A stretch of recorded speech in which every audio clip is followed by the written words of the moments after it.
Your addiction to comfort and instant pleasures is actually blinding you from the fact that it's not bringing you comfort at all. It's bringing you feelings of depression, low self-confidence, feeling like there's no meaning to life. Constantly choosing momentary comfort over stepping towards your goals is going to keep you feeling stuck, of dreaming of being somewhere else other than where you are right now. And in this video, I'm going to tell you the easy way to actually step out of your comfort zone in a way that scientifically makes it not actually painful to do, because science shows that when something's painful, we don't end up doing it.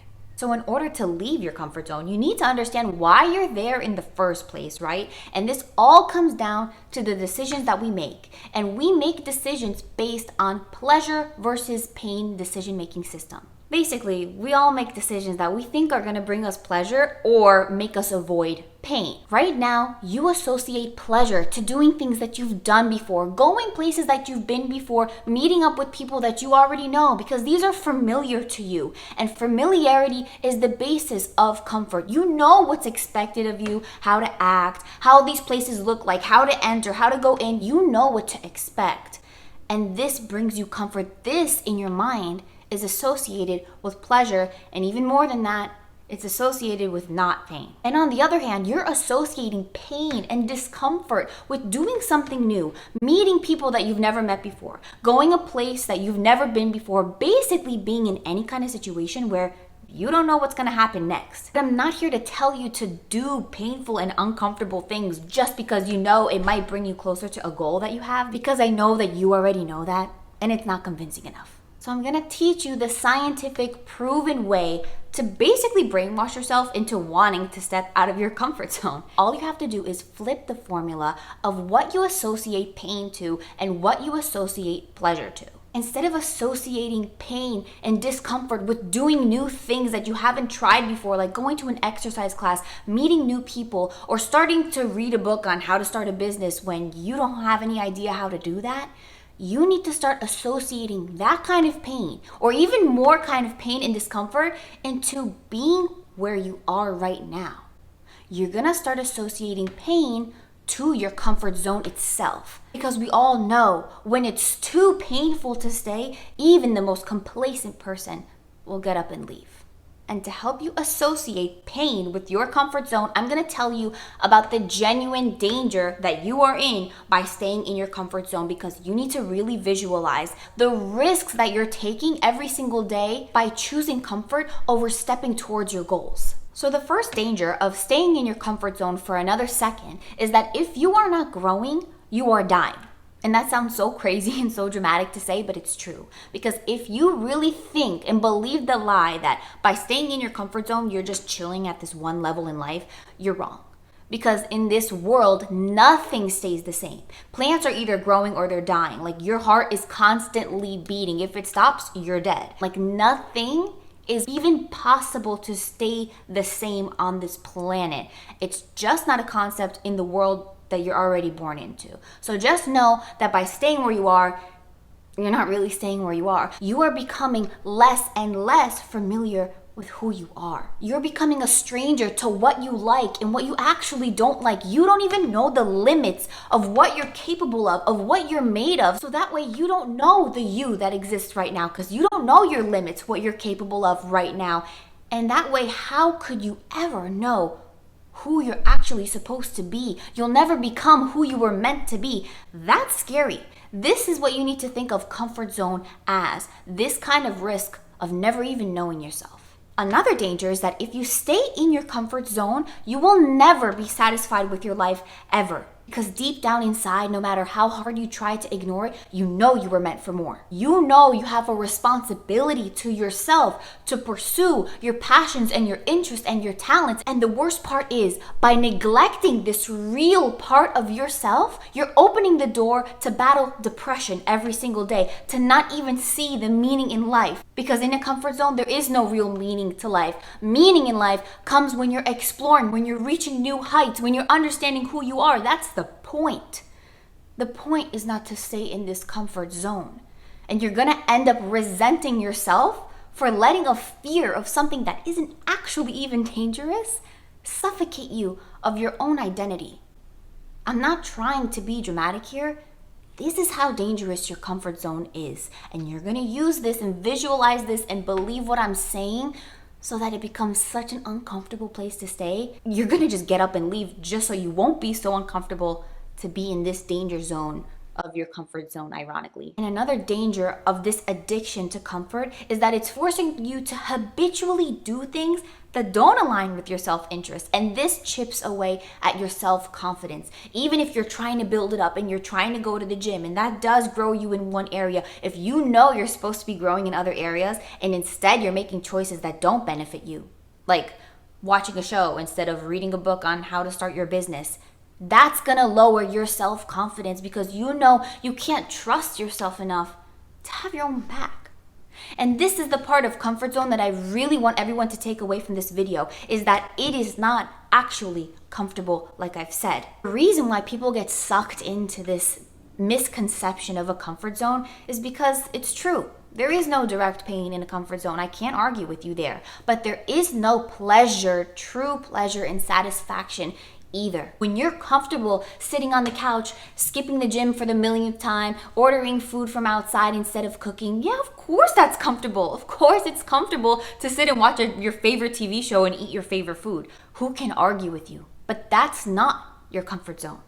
Your comfort zone is the next day, when you don't like how you look, when you don't like how you feel, when you lose your self-confidence because you didn't have your own back yesterday and do what you said you were gonna do. That is the reality of your comfort zone. It's not comfortable. It's full of self-hate. It's full of depression, of no meaning in life. It's full of feeling stuck in a world that's constantly moving forward. This is the danger that you have to associate your comfort zone with. And arguably the worst danger of all of staying in your comfort zone is that this addiction to instant pleasure and comfort only gets stronger over time, because every single time you make a decision to do what's comfortable instead of what's uncomfortable that would benefit you, your brain is gathering evidence to increase the strength of the association that what we're doing to bring us comfort is good for us because we didn't die and we probably avoided a lot of pain.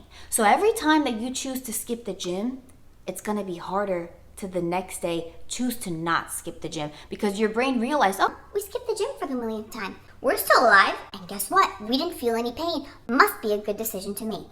and that gets more cemented into your brain by the day. But the good news is you can program your brain and make it work for you in the opposite way. By choosing to do the uncomfortable thing that benefits you over the comfortable thing, sure. If you go to the gym, for example, you're going to be like, Oh my gosh, everyone's looking at me. you're going to feel low confidence because maybe you don't know what you're doing, and you're going to feel weak because if you haven't picked up a weight in a while, you're going to be weak. But guess what? When you finish the gym and hopefully you're still alive, your brain's going to take note of that. And more than that, when you do something that's uncomfortable or difficult to do, that releases dopamine from your brain once you've done it. And obviously, in this example of exercise, you literally release positive hormones in your body. So your brain is going to gather all of this outcome as real evidence, because it is, that going to the gym or initial discomfort produced feelings of dopamine and satisfaction and literal hormones of happiness. And I know I just explained a kind of complicated concept, so let me just simplify it here so everybody knows exactly what I'm trying to say. The more often you choose the initially uncomfortable over the comfortable, the more evidence your brain has that, one, there's nothing to fear. Two, that initial discomfort actually brought you pleasure, and that's going to influence your decision making to be made easier, because your brain is going to do what your brain's gonna do and lead you towards pleasure, which now is associated to the initially uncomfortable thing. So now that we know how to make our comfort zone feel like a place we don't want to be in, we need to know where we're gonna step once we do step out of it. So the first step is you need to be clear on what goals you have and what specific actions you should take in order to even just go in the direction of those goals. And second, you need to be super real with yourself and identify the actions you're doing every single day that are feeding your comfort addiction. So once you see what actions you're doing that you probably shouldn't be doing, and what actions you need to go to get where you want to go, you switch them out. So for example, if you're like me, I like to binge watch YouTube videos in my free time. That's my guilty comfort addiction pleasure, right? So instead of doing that, maybe I want to start a business. So I'll replace that with reading a book on how to start whatever business it is. But obviously we hit a big roadblock there because I don't know about you, I don't want to spend hours on end every single day all of a sudden going from watching YouTube videos to like reading this book about business. So whatever steps that you need to take to get towards your goal, scale them back, girl. Make them into the most baby steps possible. Don't feel like embarrassed or anything. Make the step as small as it has to be, because as long as it's a step, that counts. So instead of reading 5 chapters in a book a day, maybe make it 1 chapter a day. If that's too much, that's fine. Make it a paragraph. If that's too much, girl, I've been there. Make it a sentence a day. Because once you read a sentence a day for a couple days, your brain doesn't see the book as a scary thing, because it's not. So then you can increase the 1 sentence to a paragraph, to a chapter. You feel me? Because now you're tricking your brain into not associating taking this step forward with pain.